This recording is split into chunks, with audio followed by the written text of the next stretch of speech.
Hello everyone, this is the second video of continuity and differentiability. और इस video में हम डिस्कस करेंगे डिफरेंशिएबिलिटी। फर्स्ट वीडियो में हमने डिस्कस किया था कंटिन्यूटी, तो अगर आपने अभी तक कंटिन्यूटी का वीडियो नहीं देखा है तो आप डिस्क्रिप्शन में दिए लिंक पे क्लिक करके वो वीडियो देख सकते हैं। तो सबसे पहले डिफरेंशिएबिलिटी को समझने के लिए हमको एक टर्म समझनी होगी, दैट इज़ डेरिवेटिव। वैसे तो आप क्लास 11th में डेरिवेटिव समझ चुके हो। डेरिवेटिव ऑफ एफ एक्स अगर मैं बताऊं with respect to x, x की रिस्पेक्ट में एफ एक्स का डेरिवेटिव, तो इसका फॉर्मूला होता है एफ डैश एक्स, क्योंकि डेरिवेटिव को हम एफ डैश एक्स से शो करते हैं, that is equal to limit h tends to 0 f x plus h minus f x by h. अगर इसी डेरिवेटिव को मैं चेक करूं at x equal to a, अगर x इक्वल टू ए, अगर मुझे डेरिवेटिव कैलकुलेट करना है f डैश x किसका, एफ एक्स का at x equal to a, तो उसके लिए फॉर्मूला क्या हो जाएगा, that is f dash a will be equal to limit h tends to 0। आपको कुछ नहीं करना है, x की जगह पे a पुट कर देना है, तो that will be equal to limit h tends to 0 f a plus h minus f a by h. तो ये फॉर्मूला होता है डेरिवेटिव का किसी भी पॉइंट पे। तो जनरली हम क्या करते हैं, उस फंक्शन का डेरिवेटिव कैलकुलेट करते हैं और जो डेरिवेटिव होता है वहाँ पे x इक्वल टू ए रख देते हैं। अगर a मतलब एक कोई भी कांस्टेंट होता है, जैसे a की वैल्यू 1 2 3 या कोई भी और कांस्टेंट वैल्यू हो सकती है, तो ये फॉर्मूला होता है डेरिवेटिव का। अब अगर डेरिवेटिव को हम प्रैक्टिकली समझेंगे, डेरिवेटिव का मीनिंग होता क्या है, तो उसको हम एक ग्राफ की हेल्प से समझ सकते हैं। तो मान लेते हैं हम एक ग्राफ प्लॉट करते हैं, यहाँ पे x है और यहाँ पे एफ एक्स है। तो मान लेते हैं x जो एफ एक्स है that is the function of x। तो कुछ किसी भी तरीके का ये ग्राफ प्लॉट कर सकते हैं हम, वो डिपेंड करता है कि फंक्शन किस तरीके से है। तो आप मान लेते हैं ये ग्राफ है। तो अगर हम चेक कर रहे हैं eight x equal to a, तो मान लेते हैं यहाँ पे x इक्वल टू ए है, यहाँ पे x की वैल्यू कितनी है, a है। तो यहाँ पे फंक्शन की जो वैल्यू होगी that will be equal to f a, क्योंकि x की जगह पे यहाँ पे क्या हो जाएगा a। अब मैं a से थोड़ा सा ज़्यादा वैल्यू ले सकता हूँ, अगर ये हो जाएगा h। अगर h ज़्यादा लूँगा तो यहाँ से लेके यहाँ तक डिस्टेंस कितना है, दैट इज़ h। तो यहाँ पे जो पॉइंट होगा that is a plus H, ये हो जाएगा a प्लस एच, क्योंकि यहाँ से यहाँ तक ये a है और यहाँ से यहाँ तक h है, तो ये पॉइंट कितना हो जाएगा, that is a plus h. तो यहाँ पे a प्लस एच पे जो फंक्शन की वैल्यू होगी उसको मैं क्या लिखूँगा, that is f a plus h. तो यहाँ पे अगर आप ध्यान से देखें तो दिस इज़ h, ये हो गया आपका h, क्योंकि हमने h लिया था डिस्टेंस, और ये जो डिस्टेंस है ये है एफ ए और ये है एफ ए माइनस एच। तो यहाँ से अगर मैं इस डिस्टेंस को देखूँ तो ये हो रहा है F a plus h minus f a. तो ये एफ ए प्लस एच है, ये एफ ए है। तो अगर यहाँ पे इस डिस्टेंस को कैलकुलेट करना है तो इस डिस्टेंस से इस डिस्टेंस को माइनस कर लेते हैं, तो ये टोटल है एफ ए प्लस एच, उसमें से एफ ए माइनस कर दिया तो हमको ये डिस्टेंस मिल गया, that is f a plus h minus f a. तो अब आप इस ट्रायंगल में देखिए, यहाँ पे एक ट्रायंगल बनेगा। जरूरी नहीं है कि इस फंक्शन में वो ट्रायंगल हो, ये फंक्शन किसी भी तरीके से हो सकता है। तो अगर आप इस ट्रायंगल में देखें तो ये जो वैल्यू है that is f a plus h minus f a, that is change in the value of y। अगर ये y equal to f x है तो y एक्सिस पे जो वैल्यू है उसकी वैल्यू चेंज हो रही है, that is f a plus h minus f a. तो अगर मैं डेरिवेटिव की वैल्यू देखूँ तो that is f dash a is equal to limit h tends to 0। h की वैल्यू क्या होनी चाहिए, ऑलमोस्ट 0 के आसपास होनी चाहिए, तो that is equal to f a plus h minus f a. वो कितना है, ये डिस्टेंस बाय ये क्या हो जा रहा है, h कौन सा डिस्टेंस है ये। तो अगर आप इस ट्रायंगल को देखें यहाँ पे, ये F a plus h minus F H था और ये वाला जो डिस्टेंस है दिस इज h। तो अगर मैं इस एंगल को थीटा मान लूँ तो this upon this that is equal to tan theta, और टेन थीटा क्या होता है, स्लोप। तो इसका मतलब जो एफ डैश ए है वो क्या देता है, स्लोप, किसी भी कर्व का स्लोप। तो आपको स्लोप का मतलब होता है वाई एक्सिस पे मूव कर रहे हो तो वाई एक्सिस के रिस्पेक्ट में आप एक्स एक्सिस में कितना मूव कर रहे हैं, दैट इज स्लोप। तो जनरली जो डेरिवेटिव देता है वो स्लोप देता है। या आप बोल सकते हो कि आपने x की वैल्यू कितनी चेंज की, h, पहले a थी और आपने h चेंज की, और h चेंज करके y की वैल्यू में कितना चेंज आया, दैट इज फंक्शन की वैल्यू में कितना चेंज आया, that is fa plus h minus fa। तो यू कैन से कि change in the value of fx with respect to change in the value of x, कि x की value अगर आप चेंज करते हो तो उस चेंज से fx की वैल्यू में क्या चेंज होगा, तो इसी को हम कहते हैं डेरिवेटिव। मतलब change in the value of fx by change in the value of x, वो हो गया derivative of fx with respect to x। With respect to मतलब x के चेंज होने पे fx की वैल्यू कितनी चेंज हो रही है, वो fx का डेरिवेटिव हो गया विद रिस्पेक्ट टू x। तो होप कि आपको डेरिवेटिव का मतलब समझ में आ गया होगा। तो अब डेरिवेटिव का मीनिंग समझना आपके लिए ज़रूरी क्यों है, क्योंकि डिफरेंशिएबिलिटी समझने के लिए डेरिवेटिव समझना ज़रूरी है। जैसे कि आपने कंटिन्यूटी पढ़ा था कि कोई भी फंक्शन कंटिन्यूस कब होता है, जब limit x tends to h tends to 0 f a minus h equal to होता था limit h tends to 0 f a plus h equal to होता था f a। तो अगर ये किसके लिए होता था, कंटिन्यूस होने के लिए। कोई भी फंक्शन कंटिन्यूस तभी हो सकता था जब ये कंडीशन सेटिस्फाई हो। लेकिन हम बात कर रहे हैं डिफरेंशिएबल होने की। तो कोई भी फंक्शन डिफरेंशिएबल कब होगा, तो इसको हम कहते थे left hand limit, that is LHL, और इसको हम कहते थे RHL, that is right hand limit. अब अगर हम डेरिवेटिव की बात करें तो कोई भी फंक्शन का लेफ्ट हैंड डेरिवेटिव और राइट हैंड डेरिवेटिव अगर दोनों इक्वल हैं तो वो फंक्शन क्या होगा, डिफरेंशिएबल होगा किसी भी पॉइंट पे। किस पॉइंट पे, ए पे। तो ए पे वो डिफरेंशिएबल कब होगा, जब लेफ्ट हैंड डेरिवेटिव। तो लेफ्ट हैंड डेरिवेटिव क्या हो जाएगा इसका, that is limit h tends to 0 f a minus h minus f a divided by minus h is equal to limit h tends to 0 f a plus h minus f a by h। तो अगर ये हुआ, अगर ये condition हुई, तो ये condition किसके लिए है, डेरिवेटिव के लिए। अगर डिफरेंशिएबल होना है किसी भी फंक्शन को तो उसके लिए ये कंडीशन सेटिस्फाई होना ज़रूरी है at x equal to a। अब ये इसको हम लोग बोलते हैं लेफ्ट हैंड डेरिवेटिव। ये हो गया आपका लेफ्ट हैंड डेरिवेटिव और ये हो गया राइट हैंड डेरिवेटिव। तो अब ये लेफ्ट हैंड डेरिवेटिव और राइट हैंड डेरिवेटिव का मतलब है क्या, जरा इसको भी फंक्शन से समझ लेते हैं हम लोग। कि अगर हम लोग कंटिन्यूस होने की बात करते थे तो कंटिन्यूस होने में क्या करते थे हम लोग कि अगर फंक्शन एफ ए की उसकी वैल्यू यहाँ पे है, अब ए से हम थोड़ा सा कम चले जाते हैं, एच नीचे कर दिया हमने, तो यहाँ पे फंक्शन की वैल्यू होगी एफ ए माइनस एच। लेकिन यहाँ पे मुझे एच थोड़ा फंक्शन यहाँ पे आपको एच का थोड़ी, यहाँ पे आपको एच की थोड़ी वैल्यू, यहाँ पे आपको एच की कोई वैल्यू दिख रही है, लेकिन एच की वैल्यू एक्चुअल में क्या है, ऑलमोस्ट ज़ीरो है। एग्जैक्ट ज़ीरो नहीं है बट ऑलमोस्ट ज़ीरो है। तो आपको ये समझना है कि एच बहुत छोटा नंबर है। तो आप देख सकते हो कि अगर ये एच बहुत छोटा नंबर हो, कितना, लगभग ज़ीरो, तो एच की वैल्यू जो होगी वो बहुत कम होगी, एक्चुअल में बहुत कम होगी। तो लगभग एट h इक्वल टू 0 या h tends to 0 f a minus h की जो वैल्यू होगी वो एफ ए के बराबर ही आ जाएगी। तो अगर मैं एफ ए में अगर ए की वैल्यू ए से थोड़ा सा कम, ना के बराबर, ज़्यादा कम नहीं करनी है, ऑलमोस्ट नेग्लिजिबल, तो आपको मिलेगा एफ ए माइनस एच। तो वो तो लगभग सेम ही आएगा क्योंकि एच की वैल्यू ऑलमोस्ट ज़ीरो है। एग्जैक्ट ज़ीरो नहीं है बट ऑलमोस्ट ज़ीरो है।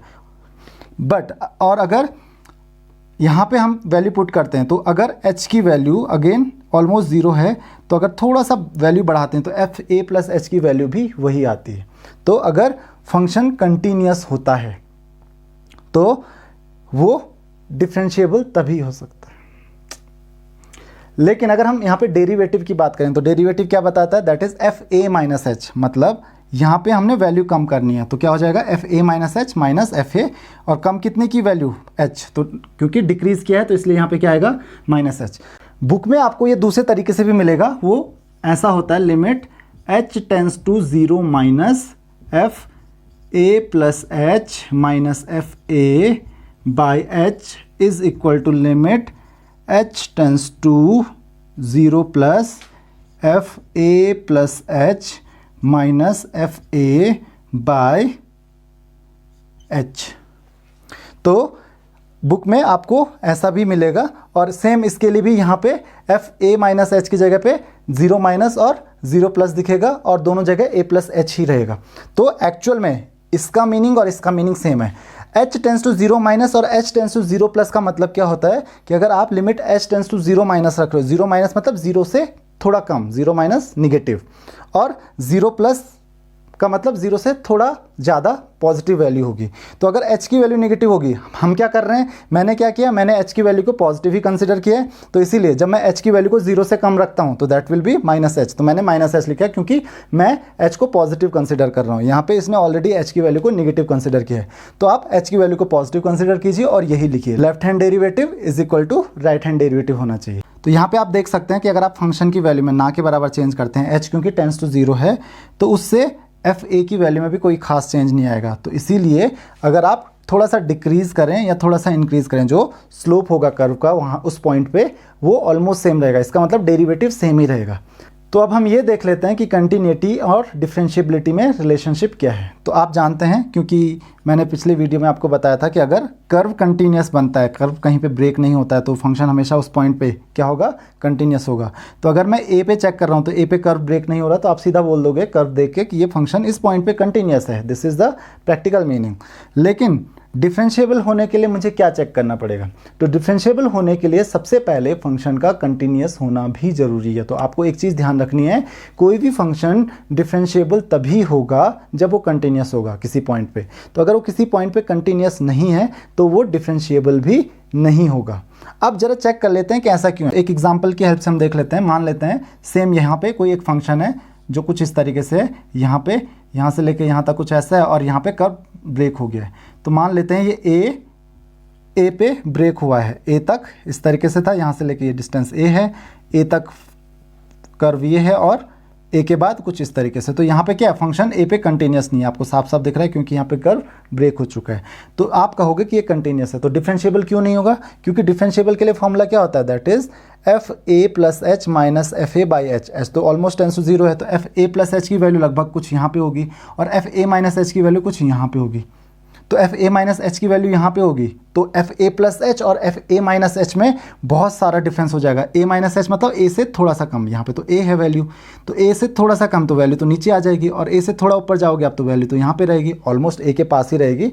लेकिन क्योंकि फंक्शन यहाँ पे कंटिन्यूस नहीं है, इसीलिए एफ ए प्लस एच और एफ ए माइनस एच में बहुत ज़्यादा डिफरेंस हो जाएगा, भले ही एच ना के बराबर है।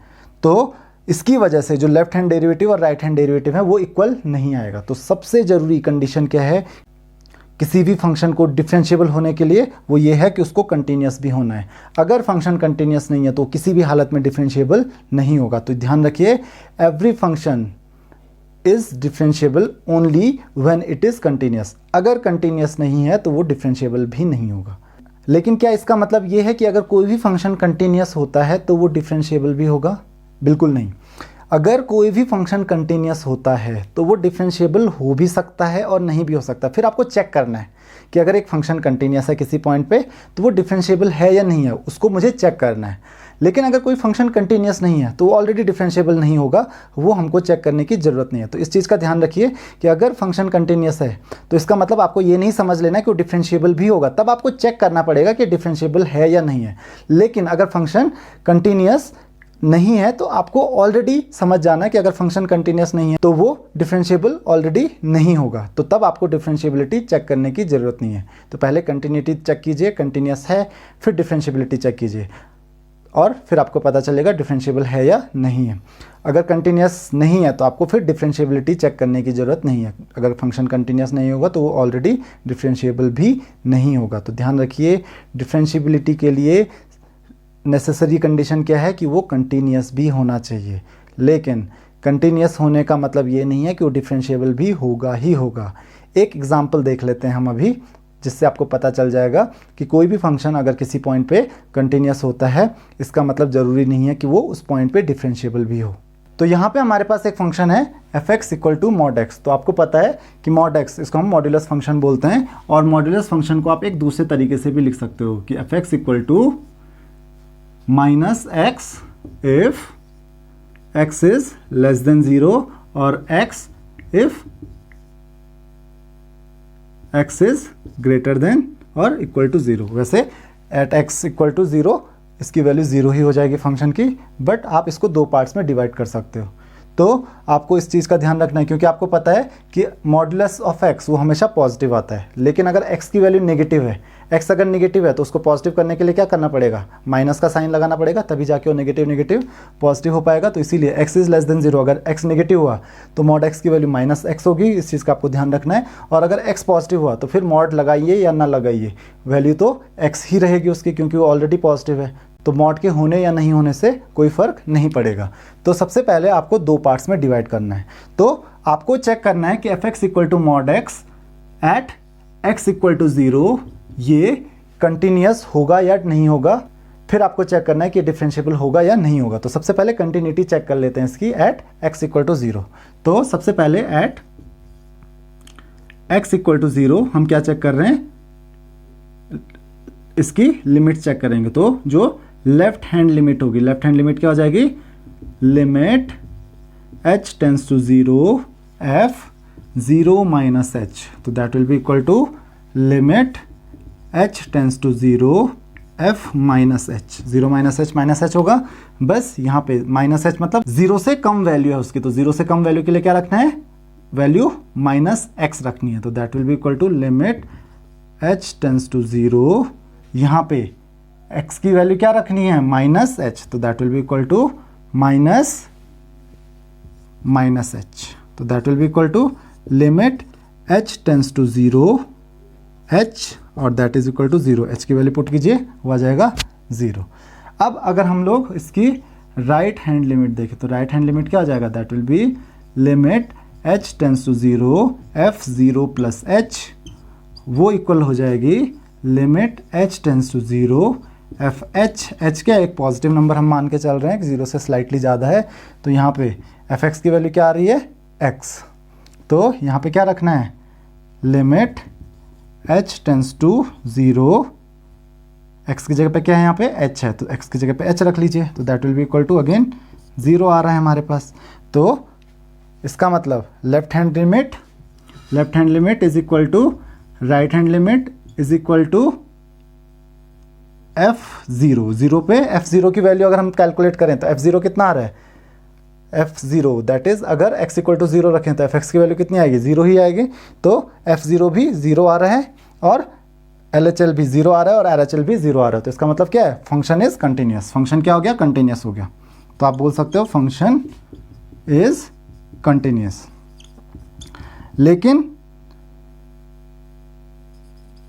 लेकिन अगर हम चेक करें कि क्या ये फंक्शन डिफरेंशिएबल भी होगा एट x इक्वल टू 0, तो उसके लिए हमें क्या देखना है, लेफ्ट हैंड डेरिवेटिव और राइट हैंड डेरिवेटिव। तो हम लोग लेफ्ट हैंड डेरिवेटिव इसका कैलकुलेट कर सकते हो। That will be equal to limit h tends to 0 f 0 minus h minus f0 bye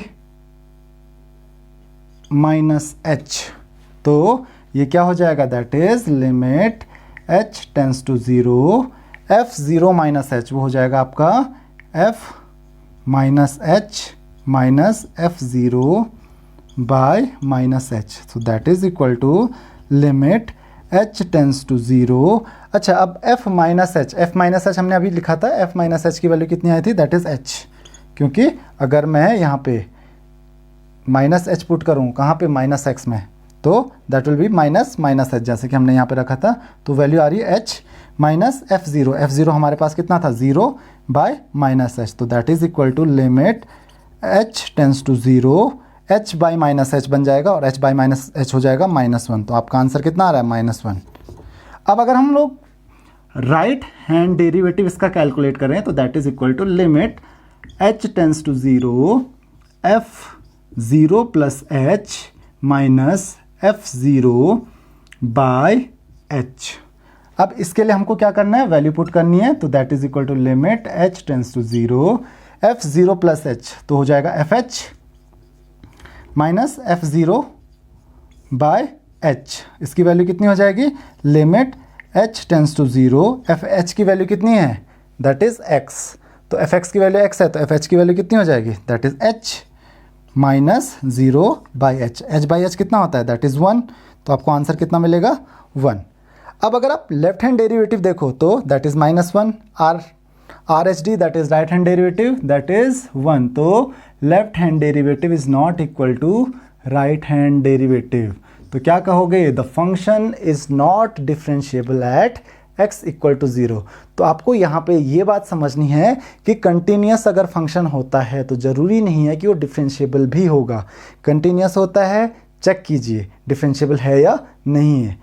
continuous नहीं है फिर चेक करने की ज़रूरत नहीं है, ऑलरेडी पता है कि नहीं होगा, लेकिन कंटिन्यूस है तो फिर आपको चेक करना पड़ेगा। देखिए जैसे कि ये फंक्शन था, ये कंटिन्यूस तो था at x equal to 0, but वो डिफरेंशिएबल नहीं है। तो आपको ऐसे फंक्शंस मिल सकते हैं जो कंटिन्यूस तो होंगे लेकिन डिफरेंशिएबल नहीं होंगे किसी भी गिवन पॉइंट पे। तो होप कि आपको ये बात समझ में आ गई होगी। हाउएवर आपके पास मैक्सिमम एक क्वेश्चन एग्जाम में आ सकता है ये चेक करने के लिए कि कोई भी फंक्शन किसी गिवन पॉइंट पे डिफरेंशिएबल होगा या नहीं होगा, लेकिन आपको पता होना चाहिए कि आप कैसे पता करोगे कि कोई भी फंक्शन किसी पॉइंट पे डिफरेंशिएबल है या नहीं है। तो उसके लिए आपको कंटिन्यूटी चेक करनी है, तो इसीलिए मैंने आपको कहा कि आप कंटिन्यूटी का वीडियो ज़रूर देख लीजिए, क्योंकि आपको कंटिन्यूटी से डायरेक्ट पता चल जाता है कभी कभी कि अगर किसी पॉइंट पर फंक्शन कंटिन्यूस नहीं है तो आपको डायरेक्ट पता चल जाएगा कि ये डिफरेंशिएबल नहीं होगा, फिर आपको डिफरेंशिएबिलिटी भी चेक करने की ज़रूरत नहीं पड़ेगी।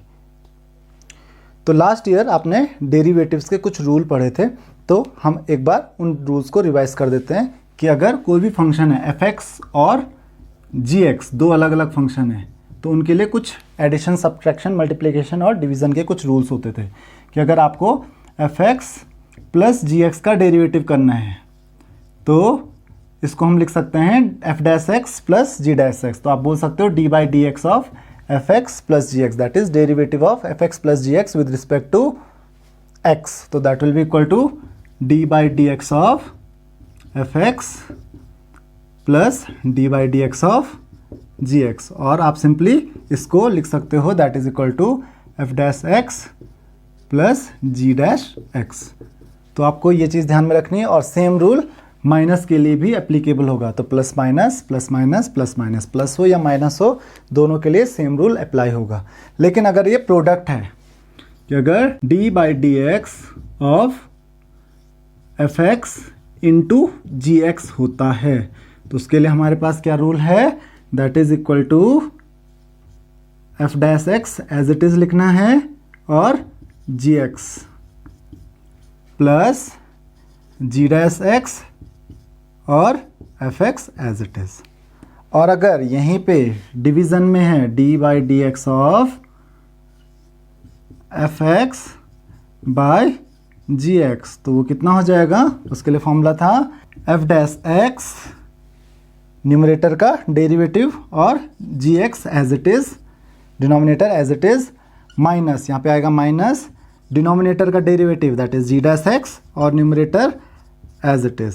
लेकिन इतने में ख़त्म नहीं होता, डिवाइडेड बाय डिनोमिनेटर जो है डिनोमिनेटर का स्क्वायर।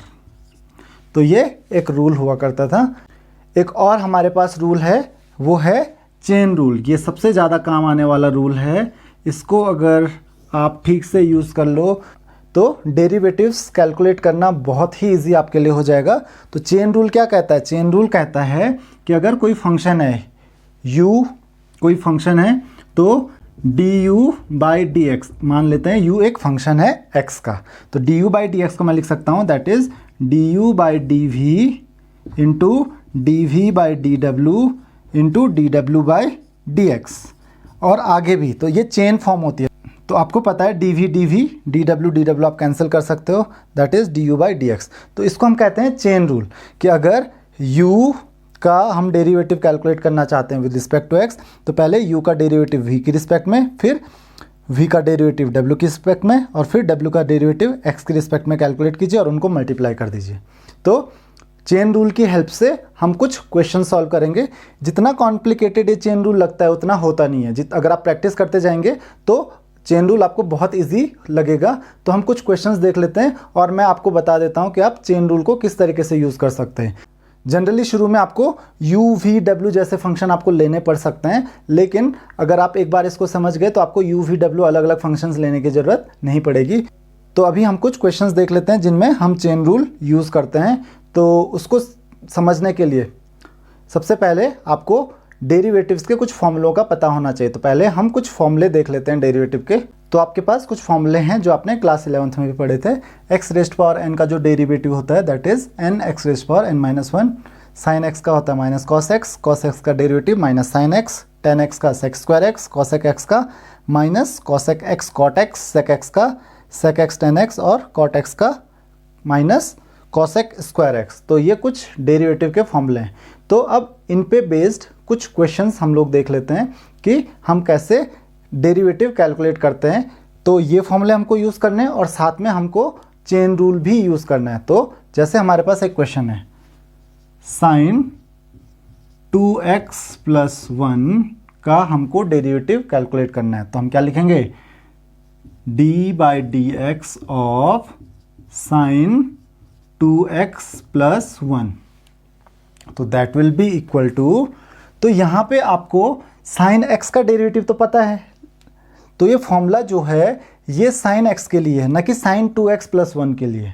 तो हम इसको चेन रूल से कैसे कर सकते हैं, तो पहले मैं आपको ये बता देता हूँ कि चेन रूल जनरली अप्लाई कैसे होता है। लेकिन जब हमको क्वेश्चन सॉल्व करने होते हैं तो ज़रूरी नहीं है कि हमको इतने लेंदी प्रोसेस से सॉल्व करना होगा, आप डायरेक्ट भी लिख सकते हो। तो कैसे आप डायरेक्ट लिख सकते हो और कैसे आप चेन रूल के हिसाब से करोगे, मैं दोनों आपको समझा देता हूँ।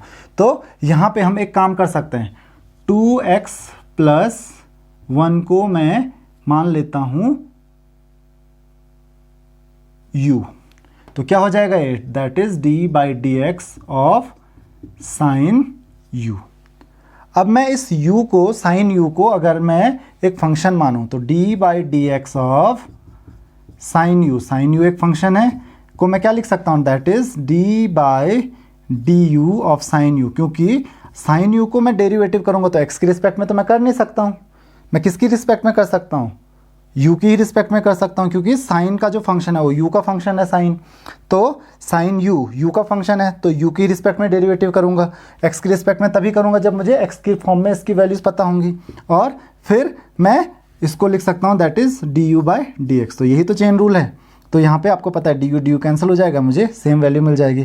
तो सबसे पहले मैं d by d u of sine u हम कैलकुलेट कर लेते हैं। तो d by d u of sine u that will be equal to, वो हो जाएगा cos u into d u by d x. U की वैल्यू क्या है, 2x प्लस 1। तो d u by d x आप कैलकुलेट कर सकते हो, d u by d x is equal to हो जाएगा 2x का डेरिवेटिव, 2 कांस्टेंट है, x का डेरिवेटिव x की पावर 1 हो गई, तो दैट इज 1 इंटू एक्स की power 1 minus 1 that is x rays power 0। तो x रेज़ पावर 0 होता है 1, तो यहाँ पे केवल 2 बच जाएगा, x रेज़ पावर 0 1 हो जाएगा, प्लस 1 कांस्टेंट टर्म है तो कांस्टेंट का डेरिवेटिव आपको पता है वो होता है 0, तो वो 2 प्लस 0, तो क्या आ गया आपके पास यहाँ पे, दैट इज 2। तो आपको आंसर क्या मिलेगा, 2 cos u। अगर आप वैल्यू डायरेक्ट पुट कर लो, 2 cos 2x प्लस 1, u की वैल्यू हमने 2x प्लस 1 पुट कर ली, तो ये आपका आंसर है। तो क्या आपको हर क्वेश्चन ऐसे ही करना पड़ेगा, नहीं, आप क्वेश्चन को और इजीली सॉल्व कर सकते हो। तो उसके लिए चेन रूल को अगर आप डायरेक्ट अप्लाई करना चाहते हो, एक्चुअल में हम अप्लाई तो चेन रूल ही कर रहे हैं, लेकिन आपको दिख रहा है कि पहले अगर u लिया फिर v लिया, और हो सकता है कि साइन का कोई फंक्शन है, यहाँ पे हो सकता था कि यहाँ पे स्क्वायर रूट भी होता, तो फिर मैं स्क्वायर रूट को एक अलग फंक्शन लेता, फिर 2x प्लस 1 को अलग फंक्शन लेता, तो मुझे 3-3 4-4 कभी कभी फंक्शंस का डेरिवेटिव करना पड़ सकता है।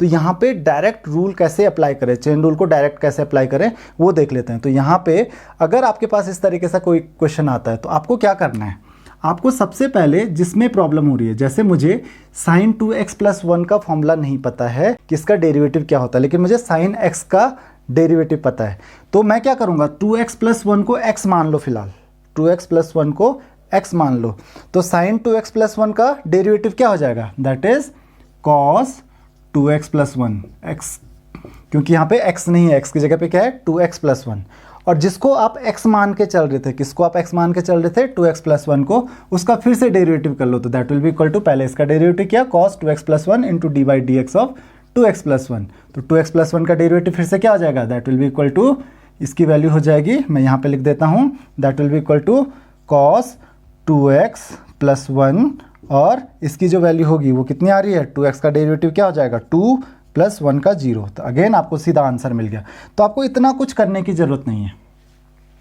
तो होप कि आपको ये बात समझ में आ गई होगी। कुछ और क्वेश्चंस हम देख लेते हैं। तो यहाँ पे हमारे पास दो क्वेश्चंस हैं। पहला है sec 10 रूट एक्स। तो sec 10 रूट एक्स का हमको डेरिवेटिव कैलकुलेट करना है। तो d by d x of sec 10 root x. तो मैंने क्या बताया था कि हमें sec x का तो डेरिवेटिव पता है, that is sec x 10x।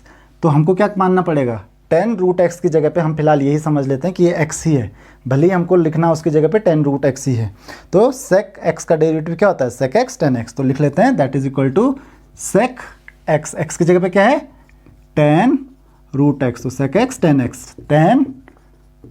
10 root x, क्योंकि x की जगह पे क्या है यहाँ पे 10 रूट एक्स है।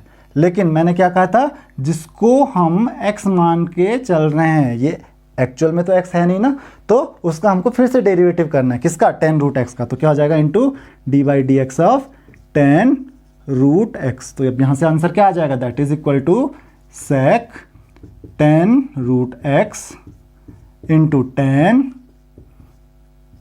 10 रूट एक्स इंटू, अब देखिए फिर से एक और प्रॉब्लम आ गई। 10x का डेरिवेटिव तो आपको पता है, लेकिन 10 रूट एक्स का डेरिवेटिव आपको पता नहीं है। तो 10 रूट एक्स में, तो रूट एक्स को फिलहाल हम x मान के चल लेते हैं। तो क्या हो जाता है, 10x का डेरिवेटिव क्या होता है, sec स्क्वायर x। तो 10 रूट एक्स का क्या हो जाएगा, sec स्क्वायर रूट एक्स, क्योंकि x की जगह पे क्या है, रूट एक्स है, तो x की जगह पे आप रूट एक्स ही पुट कीजिए। लेकिन अगेन मैंने रूट एक्स को x माना है, तो आप रूट एक्स को फिर से डेरिवेटिव आपको कैलकुलेट करना पड़ेगा। तो that is d by d x of root x, क्योंकि यहाँ पे x नहीं है, यहाँ पे रूट एक्स है। तो जब तक आपको x नहीं मिल जाता तब तक आप डेरिवेटिव करते जाइए। तो d by d x of root x. तो अब ये फाइनल हो गया। तो that will be equal to sec 10 root x into 10 root x into sec square root x into d by d x of root x. Root x को आप क्या लिख सकते हो, d by d x of x rest power 1/2।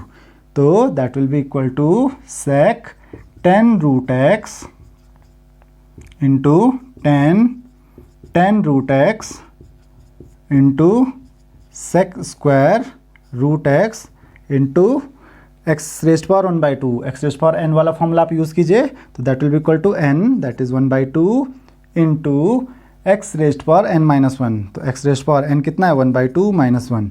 तो 1/2 minus 1 that is minus half. तो आप इसको लिख सकते हो sec 10 रूट एक्स